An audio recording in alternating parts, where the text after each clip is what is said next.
Bahwa judi online,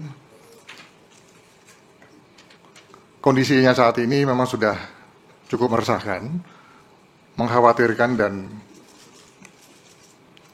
darurat begitu. Bapak Presiden pada beberapa kesempatan telah menyampaikan bahwa perputaran judi online yang ada di Indonesia ini telah mencapai kurang lebih 900 triliun rupiah di tahun 2024. Pemainnya kurang lebih 8,8 juta masyarakat Indonesia. Yang mayoritas para pemainnya adalah kelas menengah ke bawah. 97.000 anggota TNI Polri dan 1,9 juta pegawai swasta yang bermain judi online. 80.000 pemain judi online yang usianya di bawah 10 tahun. Dan angka ini diprediksi akan terus bertambah jika kita tidak melakukan upaya-upaya yang masif di dalam memberantas judi online ini. Kalau saya boleh highlight terakhir, the real battle is in the prevention. Situs bisa ditutup, rekening diblokir, penegakan hukum berjalan. Tapi kalau orang Indonesia tetap mau atau memilih kecanduan, maka mereka akan menemukan cara-cara lain. Jadi mari kita ajak keluarga, tetangga, semua untuk melawan bersama-sama. Karena again, yang paling susah itu adalah menghilangkan demand-nya itu.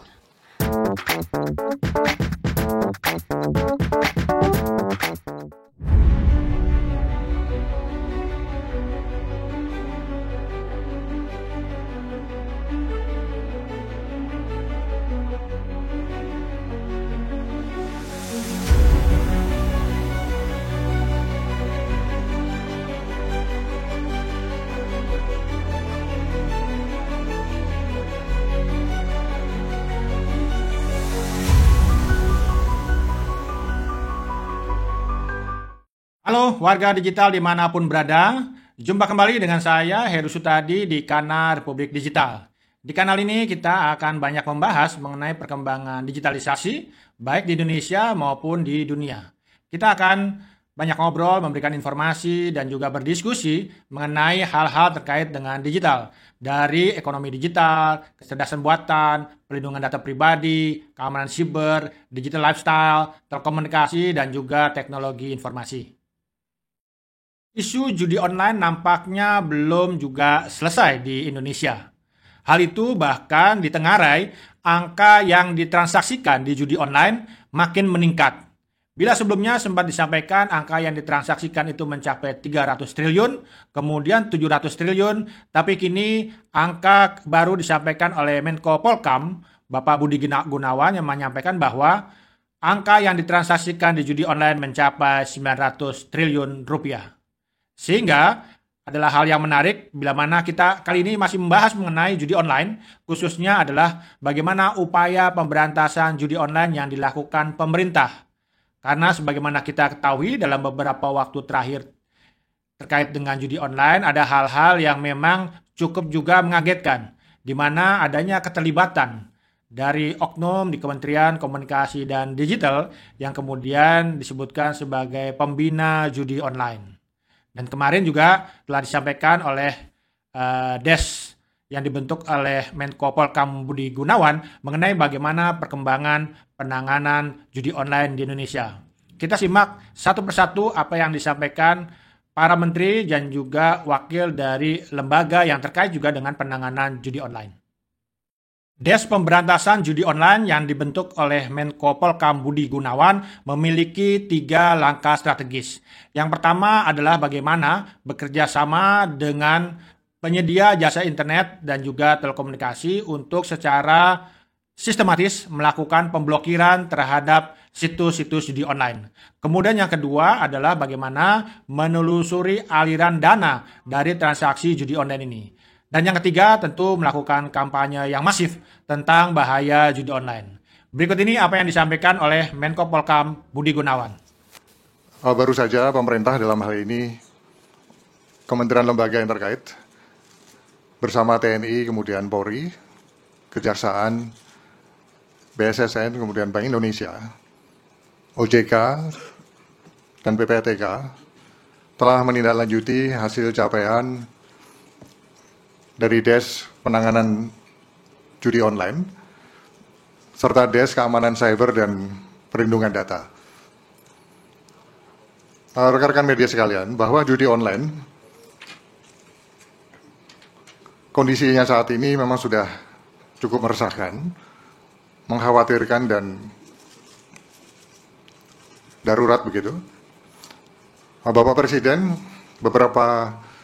pada beberapa kesempatan telah menyampaikan bahwa perputaran judi online yang ada di Indonesia ini telah mencapai kurang lebih 900 triliun rupiah di tahun 2024. Pemainnya kurang lebih 8,8 juta masyarakat Indonesia, yang mayoritas para pemainnya adalah kelas menengah ke bawah.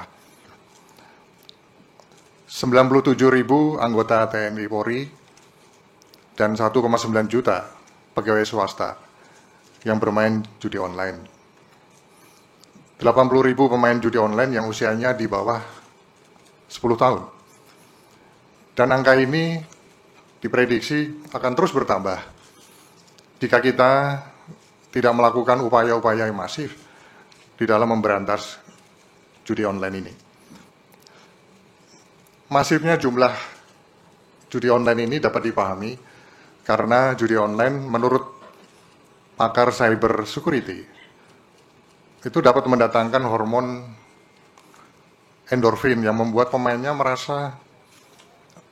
merasakan perasaan senang dan bahagia ketika berhasil memenangkan salah satu permainan judi online ini. Padahal kemenangan itu memang sudah diatur oleh operator-operator judi online agar deposit dananya semakin besar. Ketika depositnya sudah besar, dipastikan pemain akan kalah dan kehilangan uangnya. Artinya apa? Bahwa sebetulnya judi online saat ini itu sudah seperti wabah, seperti penyakit menular yang menjangkit berbagai kalangan, dari kalangan tua hingga anak-anak. Nah, tentu saja, sekali lagi, dari fakta dan kondisi yang sudah sangat meresahkan dan mengkhawatirkan dan darurat ini, selanjutnya Des Judi Online telah dan akan terus melakukan upaya-upaya penindakan dan penegakan hukum, memotong dan memblokir situs-situs judi online, termasuk penelusuran dan pemblokiran aliran dana, serta melakukan kampanye dan edukasi publik untuk pencegahan judi online. Dari sisi teknis memang nampak sangat mudah untuk mengidentifikasi maupun melakukan pemblokiran terhadap situs-situs judi online. Namun dari hasil evaluasi kita, bahwa kemudian banyak operator yang melakukan domain switching, artinya mereka dengan mudah mengganti nama domain yang telah diblokir tersebut, sehingga selanjutnya langkah pemblokiran akan kita lakukan dengan lebih agresif. Dari hasil rapat Des pada hari ini, ada 3 hal prioritas yang akan ditindaklanjuti segera di dalam upaya pemberantasan judi online. Yang pertama adalah Des Gabungan akan bekerjasama dengan platform-platform teknologi dan penyelenggara jasa internet untuk melakukan pemblokiran secara sistematis. Yang kedua, Des Gabungan juga akan terus melakukan penegakan hukum dan penelusuran aliran keuangan judi online. Nah, kita akan upayakan koordinasi hukum lintas negara dengan menyasar aktivitas pencucian uang untuk memudahkan penindakan. Yang ketiga, Des Gabungan juga akan memasifkan kampanye dan edukasi publik tentang bahaya akibat daripada judi online. Bahwa slot atau judi online itu adalah penipuan. Masyarakat selama ini ditipu oleh para operator judi online. Masyarakat diberi harapan bisa menang dalam permainan judi online, padahal program judi online itu sudah disetting agar masyarakat pasti kalah. Ujung-ujungnya pasti kalah dan tidak bisa menarik uangnya. 3 hal inilah yang tadi kita putuskan dan akan segera ditindaklanjuti oleh seluruh kementerian lembaga TNI, Polri, Kejaksaan, BSSN, Bank Indonesia, OJK, dan PPTK yang secara keseluruhan hadir pada kesempatan rilis pada siang hari ini. Sedangkan untuk Desk Keamanan Cyber dan Perlindungan Data, ada dua fokus yang saat ini sedang dikerjakan oleh Kementerian Komunikasi dan Digital dan BSSN. Yang pertama adalah melakukan perkuatan keamanan website milik pemerintah, termasuk Pemda dan lembaga pendidikan. Yang kedua, melakukan akselerasi penuntasan pemulihan atau recovery terhadap Pusat Data Nasional Sementara atau PDNS, baik dari sisi infrastruktur maupun pemulihan data untuk mendukung pelayanan publik yang berbasis digital sebagaimana arahan Bapak Presiden. Rekan-rekan sekalian, bahwa intinya kami DES dengan seluruh perangkat aparat penegak hukumnya saat ini memang terus berupaya untuk melakukan pengungkapan terhadap para bandar-bandarnya. Kita tahu bahwa dari anatomi judi online itu terdiri dari yang pertama pemodal, kemudian bandar, kemudian yang ketiga adalah operator website atau aplikasinya. Kemudian yang keempat pemain, dan yang kelima ya oknum pelindung. Nah, ini semua masih dalam proses oleh aparat penegak hukum. Pastinya nanti apabila sudah terbukti dan memenuhi unsur akan diproses secara tuntas. Namun kita juga tahu bahwa judi online ini transaksinya kebanyakan cross border atau lintas negara, sehingga terkait dengan proses investigasi penegak hukum kita, baik itu Polri dan Kejaksaan, ini terus intens bekerja sama secara intensif dengan counterpart di beberapa negara lain, dan ini membutuhkan waktu, termasuk juga kerjasama, tidak hanya kerjasama bilateral tetapi juga multilateral. Tantangan lainnya juga di beberapa negara lain itu melegalkan judi online, begitu, sehingga sementara kita di Indonesia tidak mengizinkan, tidak melegalkan judi, sehingga ini butuh komunikasi dan kerjasama secara intensif. Nah, salah satu skema yang dapat ditempuh adalah skema mutual legal assistance yang mungkin aparat hukum untuk bekerja sama dengan counterpart dalam menangani tindak pidana judi online tersebut. Menteri Komunikasi dan Digital Mutia Hafidz menyampaikan bahwa pihaknya concern dalam hal penanganan judi online, terutama bagaimana juga perlunya memutus aliran dana atau transaksi yang digunakan oleh judi online. Sehingga Menteri Komdigi berharap bahwa pihak perbankan dan juga e-wallet dapat mendukung untuk melakukan pembatasan transaksi yang dipergunakan untuk judi online. Situs-situs yang ditutup sudah 104.819, itu kalau dihitung dari 4 November, kalau kita hitung dari tanggal 20 Oktober atau pemerintahan baru, itu angkanya sudah di 380.000 sekian. Kemudian untuk permohonan pemblokiran rekening bank untuk bulan November saja, yaitu wilayah kerja Desk Judi Online ini, kami sudah mengirimkan 651 permohonan untuk kemudian rekening bank ini ditindaklanjuti atau diblokir. Jadi sebagaimana teman-teman ketahui bahwa situs satu hal lain adalah rekening. Jadi kalau situs seperti tangannya, rekening ini seperti nadinya. Jadi ini juga yang sedang kita galakan dan giatkan bekerja sama dengan OJK dan juga perbankan, dalam hal ini Bank Indonesia. Teman-teman, mungkin kita ingin lihatkan halaman berikutnya agar lebih bersemangat lagi teman-teman di industri bank juga untuk membantu. Kami memantau salah satu yang paling banyak adalah Bank BCA, Bank BRI, Bank BNI, Mandiri, Niaga, BSI, Danamon, dan lain-lain. Artinya, sekali lagi, kerjasama yang kuat dengan perbankan akan sangat dibutuhkan karena sekali lagi, nadi dari judi online ini ada justru di rekening atau aliran dana. Kita lihat di e-wallet, karena ini juga banyak pertanyaan teman-teman terkait e-wallet. Kami juga dalam kesempatan ini menggunakan waktu di depan teman pers juga untuk meminta kepada teman-teman e-wallet yang memang disinyalir platformnya dipakai banyak dipakai untuk giat judi online. Teman-teman di Dana, GoPay, OVO, link aja. Ini kami sudah komunikasi juga untuk kemudian terus menurunkan di e-wallet mereka masing-masing. Di halaman berikutnya yang kita sudah lakukan juga, kalau teman-teman buka aduankonten.id, saya lupa minggu lalu kurang lebih, kita sudah melaporkan setiap hari jumlah situs yang di take down. Jadi kalau sebelumnya tidak setiap hari, sekarang teman-teman kalau yang di IG saya bertanya sudah berapa, sebetulnya bisa langsung dilihat di aduankonten.id. Kemudian juga teman-teman bisa melaporkan di aduannomor.id untuk melaporkan nomor rekening. Kemudian juga teman-teman bisa masuk ke cekrekening.id. Sekali lagi Kemkom Digi tidak mungkin bisa melakukan sendiri pemantauan, dan ini akan sangat membantu jika teman-teman juga mengirimkan aduan. Meskipun tentu kami minta maaf kalau kecepatan kita men-take down mungkin tidak sebagaimana yang diharapkan teman-teman, karena satu dan lain hal yang nanti saya akan jelaskan. Akun-akun Instagram ini juga yang kami coba tayangkan kepada teman-teman, karena banyak juga tuntutan Pak Menko bahwa mana akun yang di-take down. Untuk yang besar-besar yang ratusan ribu sampai yang puluhan ribu, ini kami tampilkan beberapa yang sudah di-take down. Lanjut di yang berikutnya. Lanjut.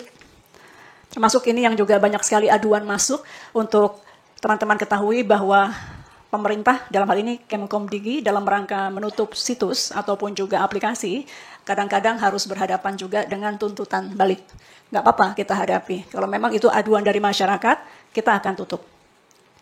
Dan kita siap berhadapan jika digugat, kita akan jelaskan kenapa situs-situs ini kita sinyalir terkait dengan giat judi online. Dari pihak kepolisian, Kabar Reskrim, Komjen Polisi Wahyu Widada mengungkapkan bahwa pihaknya secara aktif juga menyampaikan upaya untuk diblokirnya situs-situs terkait dengan judi online kepada Kementerian Komunikasi dan Digital. Hingga saat ini juga disampaikan begitu banyak yang sudah ditetapkan sebagai tersangka dan kasus yang sudah diungkap. Menindaklanjuti apa yang disampaikan, menambahkan apa yang disampaikan Bapak Menko Polhukam dan juga Ibu Menteri Komdigi. Pada prinsipnya Polri telah melaksanakan langkah-langkah penanganan, baik penegakan hukum, pencegahan, dan edukasi terhadap masyarakat terkait dengan pencegahan dan pemberantasan judi online. Upaya-upaya ini dilakukan sebelum adanya desk maupun setelah adanya desk. Tentu dengan adanya desk pencegahan dan pemberantasan ini, upaya yang kita lakukan lebih intensif lagi dan ke depan akan lebih intensif lagi, karena mengingat apa yang disampaikan Pak Menko tadi bahwa bahaya judi online ini sudah luar biasa, sudah cukup mengkhawatirkan. Ini menjadi perhatian kita, dan tentu kita harus bersama-sama berkolaborasi untuk mengatasi ini semua. Adapun langkah-langkah yang sudah dilakukan, tentu sejak tanggal 5 sampai tanggal 20 November 2024 ini, secara di sisi bidang proaktif, Polri telah melaksanakan edukasi, sosialisasi, maupun penyuluhan-penyuluhan di bidang pencegahan dan pemberantasan perjudian online sebanyak 2.420 kegiatan. Kemudian kita juga sudah mengajukan pemblokiran kepada Kementerian Komunikasi dan Digital sebanyak 16.355 permintaan. Nah, terkait dengan upaya penegakan hukum, tentu kami sebagai leading sektor penegakan hukum perjudian online ini masih melaksanakan kegiatan-kegiatan di seluruh wilayah Republik Indonesia, di seluruh Polda jajaran. Dari tanggal 5 sampai 20 November telah berhasil mengungkap sebanyak 619 kasus dengan jumlah tersangka sebanyak 734 orang. Ini terdiri dari operator, admin, kemudian juga ada pengepul, penjual chip, pencari talent, termasuk juga orang yang menjual dan mencari orang yang untuk dibikinkan rekening bank dan lain sebagainya. Sedangkan jumlah uang yang disita setelah terbentuknya DES ini adalah sebesar 77.653.433.548 rupiah. Kemudian ada 858 unit handphone, 111 unit laptop, PC maupun tablet, kemudian 470 buku rekening, 829 kartu ATM, 6 unit kendaraan, 2 unit bangunan, dan ada 2 pucuk senjata api. Dari total 619 perkara tersebut, ada beberapa yang melibatkan warga negara asing, dan ada juga yang servernya ada di luar negeri.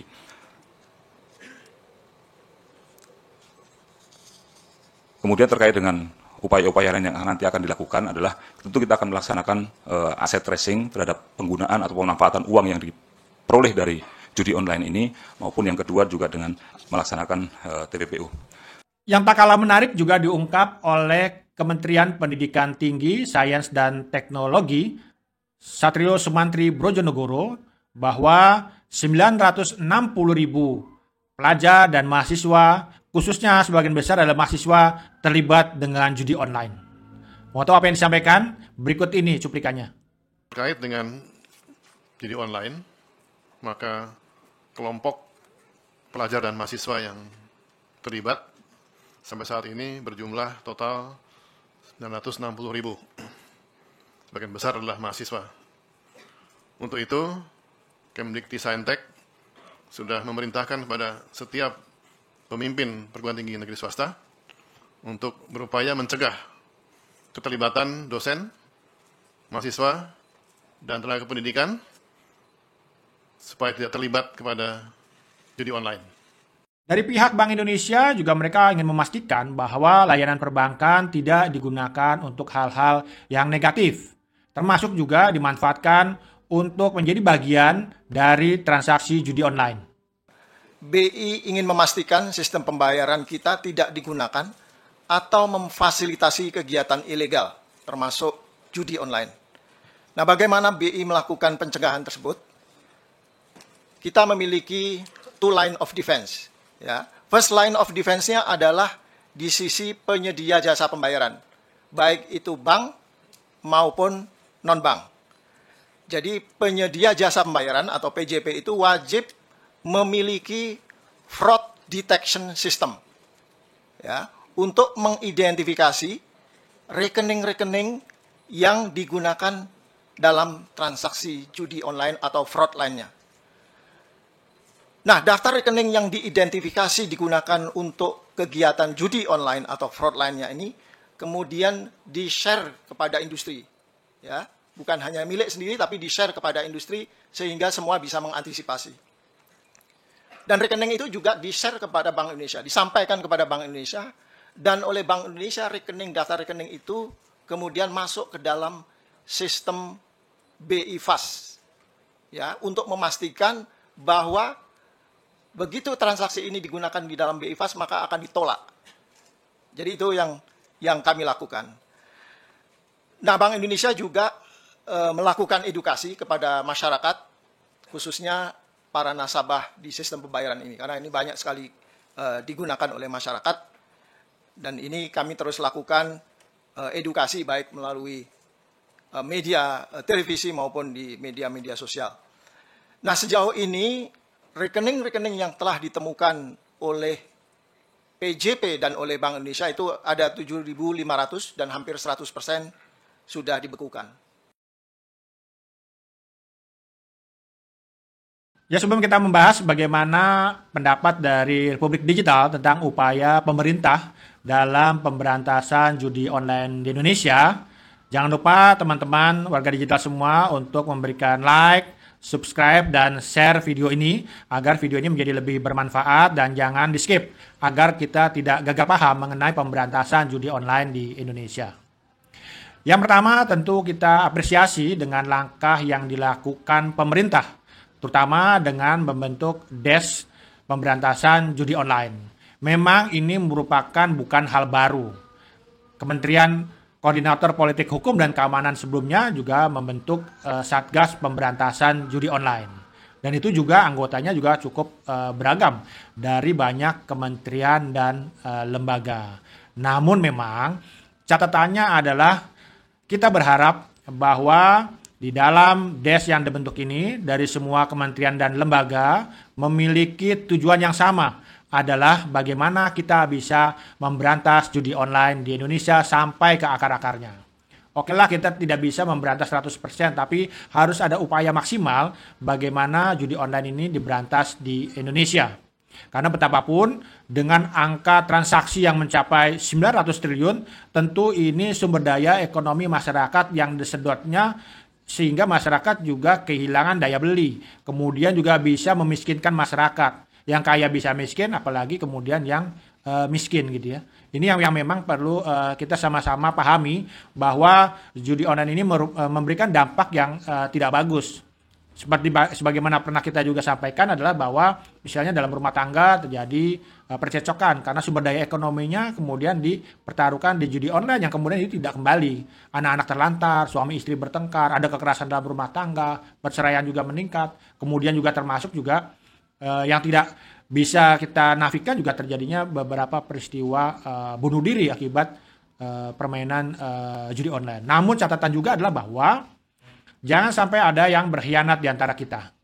Peristiwa yang terjadi di mana oknum kementerian melindungi keberadaan judi online dengan iming-iming yang memang tidak sedikit gitu ya. Angkanya cukup besar, miliaran gitu ya. Sehingga mungkin banyak orang membuat orang tergoda. Tapi memang kita harus lurus.